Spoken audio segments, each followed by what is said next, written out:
देश में लोकसभा चुनाव की सरगर्मी और विपक्षी एकजुटता के बीच पूर्व प्रधानमंत्री और बलिया के बाबू साहब चंद्रशेखर की यादें ताजा हो गई हैं।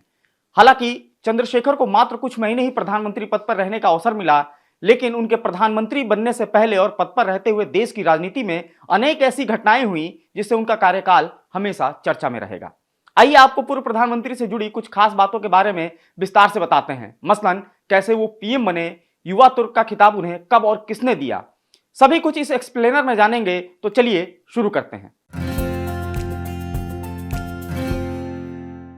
नमस्कार, मेरा नाम है मार्तंड सिंह और आप देख रहे हैं डेली लाइन। उत्तर प्रदेश के बलिया जिले के इब्राहिम पट्टी गांव में एक किसान परिवार में जन्मे चंद्रशेखर इलाहाबाद यूनिवर्सिटी में पढ़ाई के दौरान समाजवादी आंदोलन से जुड़े थे। चंद्रशेखर अपने छात्र जीवन से ही राजनीति की ओर आकर्षित हो गए थे।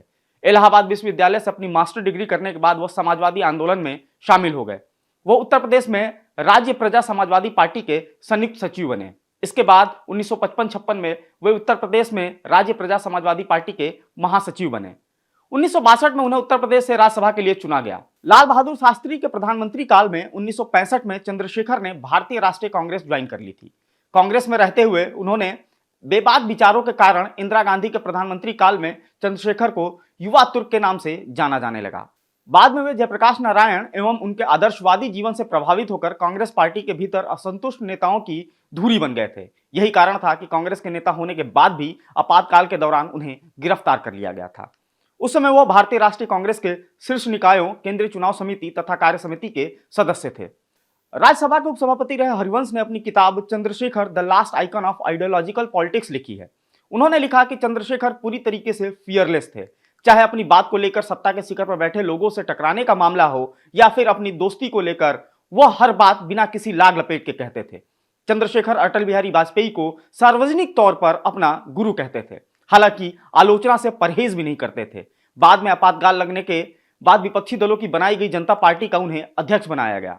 जब सरकार बनी तो चंद्रशेखर ने मंत्री बनने से इनकार कर दिया। उस समय मीडिया में यह चर्चा हुई थी कि चंद्रशेखर खुद प्रधानमंत्री बनना चाहते थे और जब मोरारजी देसाई को प्रधानमंत्री चुन लिया गया तो चंद्रशेखर ने कह दिया कि बनूंगा तो प्रधानमंत्री ही बनूंगा, सरकार में कोई दूसरा पद नहीं लूंगा। यह बात बहुत कम लोगों को पता है कि चंद्रशेखर ने 6 जनवरी 1983 से 25 जून 1983 तक दक्षिण के कन्याकुमारी से नई दिल्ली में राजघाट तक लगभग 4260 किलोमीटर की पदयात्रा तय की थी। उनकी इस पदयात्रा का एकमात्र लक्ष्य लोगों से मिलना व उनकी महत्वपूर्ण समस्याओं को समझना था। यह जानना भी रोचक है कि बनूंगा तो प्रधानमंत्री ही यह कहने वाले चंद्रशेखर आखिर प्रधानमंत्री कैसे बने। दरअसल राजीव गांधी सरकार के पतन के बाद जनता दल ने भाजपा और वामपंथी दलों के समर्थन से सरकार बनाने का दावा किया, लेकिन चंद्रशेखर को धोखे में रखकर बीपी सिंह देश के प्रधानमंत्री बन गए।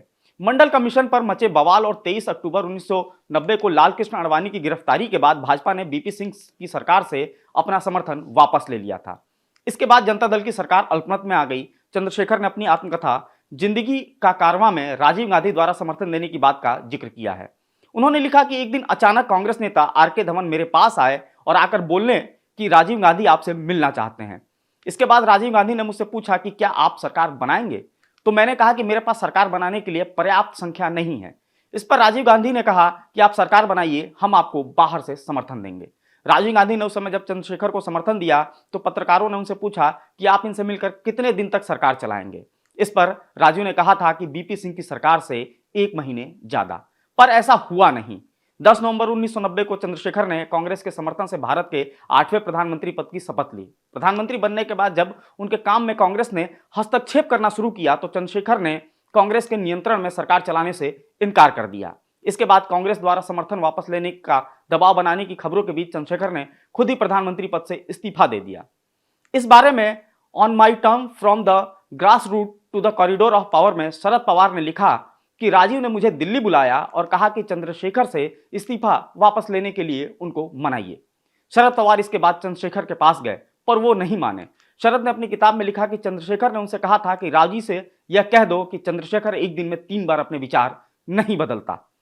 उनके त्यागपत्र देने के बाद किसी अन्य पार्टी के पास सरकार बनाने जितना बहुमत न होने के कारण लोकसभा भंग कर दी गई और नए चुनावों की घोषणा कर दी गई। चंद्रशेखर को पीएम के रूप में काम करने के लिए महज 4 महीने मिले। इसके बाद चुनाव प्रक्रिया चलने और अगले प्रधानमंत्री चुने जाने तक 21 जून 1991 तक उन्होंने यह पद संभाला।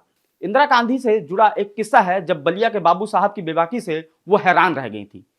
वरिष्ठ पत्रकार राम बहादुर राय ने एक किताब लिखी है रहबरी के सवाल। उसमें चंद्रशेखर के हवाले से उन्होंने लिखा है कि 1964 में चंद्रशेखर ने प्रजा सोशलिस्ट पार्टी छोड़ दी। तब वो राज्यसभा सांसद थे। कांग्रेस में शामिल होने के लिए गुजरात पहुंचे। वहां महुला क्षेत्र में सभा हुई। उस मंच पर पहली बार चंद्रशेखर की मुलाकात इंदिरा गांधी से हुई। मंच पर एक व्यक्ति ने इंदिरा जी से कहा, ये चंद्रशेखर हैं। उस पर इंदिरा ने जवाब दिया, नाम तो बहुत सुना है। चंद्रशेखर ने कहा, मैंने भी आपका नाम बहुत सुना था, लेकिन कभी मुलाकात का अवसर नहीं मिला। अपनी आत्मकथा जीवन जैसा जिया में चंद्रशेखर लिखते हैं कि इंदिरा गांधी के अलावा वहां इंद्र कुमार गुजराल, अशोक मेहता, गुरुदास स्वामी मौजूद थे। लान में सभी बैठे थे। तभी इंदिरा ने मुझसे बातचीत की। बातचीत के दौरान चंद्रशेखर ने इंदिरा गांधी को कह दिया कि मैं कांग्रेस को सोशलिस्ट बनाने की कोशिश करूंगा और अगर नहीं बना पाया तो कांग्रेस को तोड़ दूंगा। इस जवाब के बाद इंदिरा कुछ बोली नहीं, लेकिन देर तक चंद्रशेखर को देखती रही। बलिया के इब्राहिम पट्टी में 17 अप्रैल 1927 को जन्म लिए चंद्रशेखर ने वर्ष 2007 में अंतिम सांसें ली थी। वो पहले ऐसे नेता थे जिन्होंने सीधे प्रधानमंत्री पद की शपथ ली। चंद्रशेखर अंतिम बार 2006 में बलिया आए थे। बलिया के लोग आज भी उनके इस मानवीय पक्ष को याद कर भावुक हो जाते हैं। 10 अक्टूबर 2006 की बात है। पूर्व प्रधानमंत्री चंद्रशेखर आखिरी बार बलिया आए। उन्हें बलिया की मिट्टी से इतना लगाव था, इसका उदाहरण भी वह अंतिम यात्रा ही थी। अस्वस्थ हाल में उन्होंने दिल्ली से बलिया आने का मन बना लिया था। स्टेशन परिसर भीड़ से खचाखच भरा हुआ था। 2 घंटे के इंतजार के बाद स्वतंत्रता सेनानी ट्रेन स्टेशन पहुंची। हजारों की भीड़ ट्रेन के उस डब्बे की ओर बढ़ चली जिसमें चंद्रशेखर सवार थे। चंद्रशेखर धीरे धीरे गेट पर आए और भीड़ को देखकर ट्रेन के गेट पर ही फपक कर रो पड़े। कुछ देर के लिए वहां अजीब सा सन्नाटा पसर गया। सबकी आंखें द्रवित हो गई थी। वह ऐसे राजनेता थे जिन्होंने युवा साथियों के माध्यम से देश को समाजवादी दिशा में ले जाने का प्रयास किया। देश को उबारने के लिहाज से जयप्रकाश नारायण के साथ आकर खड़े हो गए। इसकी कीमत उन्हें जेल में नजरबंदी के रूप में चुकानी पड़ी। इसके बावजूद वे कभी झुके नहीं, बल्कि समाजवाद के प्रति उनकी धारणा और बढ़ गई। आपको ये जानकारी कैसी लगी, ये हमें कमेंट कर जरूर बताएं और फॉलो करते रहें हमारे डिजिटल प्लेटफॉर्म डेली लाइन को।